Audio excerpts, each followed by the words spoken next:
Introduction. God's Gracious Providence. What are thought to be chance occurrences are just so many proofs of heavenly providence, especially of fatherly kindness. John Calvin. I being in the way, the Lord led me. Those who have sat under the teaching ministry of Dr. Panosian for even a short time have doubtless heard him borrow the ancient testimony of Abraham's servant as his own. Genesis 24:27 rejoices in God's providence, his orchestration of even minor events to accomplish his purposes. With apologies to the bard, there are no slings and arrows of outrageous fortune. God is sovereign over everything, from international affairs to personal affections. Even when we are unaware of it, as most of the world is, God is ordering even the minute details of the universe to accomplish his purpose and display his glory. Ed Panosian's story is a story of God's providence. Most know Dr. Edward M. Panosian as a professor at Bob Jones University in Greenville, South Carolina, where he taught history for over half a century. Dr. Panosian is an icon. His wisdom, his passion, his appearance, his wit, his impossibly patient speaking pace, and his voice, what a voice, all combined to make him a larger-than-life legend. He has taught more students than any other professor in the history of BJU.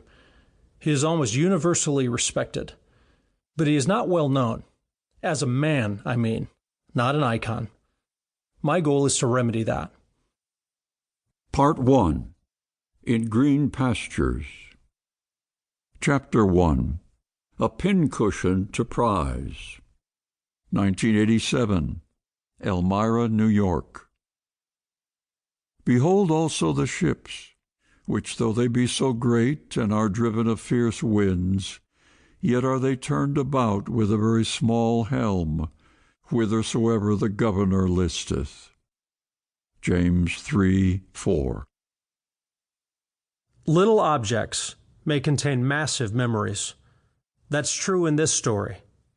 An egg, a pouch of tobacco, a dried fig, a coal box, a shoe, a collection of jewelry, a sum of not quite $25, an assassin's bullet, a fist full of candy, a stick, a magazine advertisement, a perfectly fitted costume, a doctor's prescription, a hospital bed, a bicycle or two, a custom-made chair, a scrapbook, some 3x5 index cards, and most important of all, a pincushion. Sarah Panosian, the mother of Ed Panosian, entered paradise on March 2, 1987, almost 3 months after her family had gathered around her to celebrate her 85th birthday. She underwent surgery to treat her stomach cancer, and she awoke in the presence of her Savior. On a shelf in her home sat her most prized possession, a simple pincushion. Her son describes it, slowly, his voice swelling and cracking with emotion.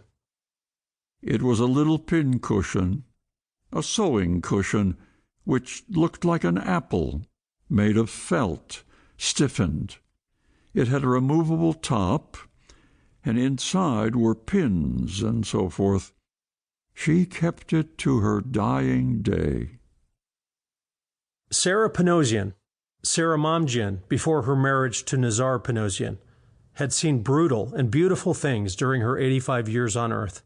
She had witnessed the worst and best that humans could do.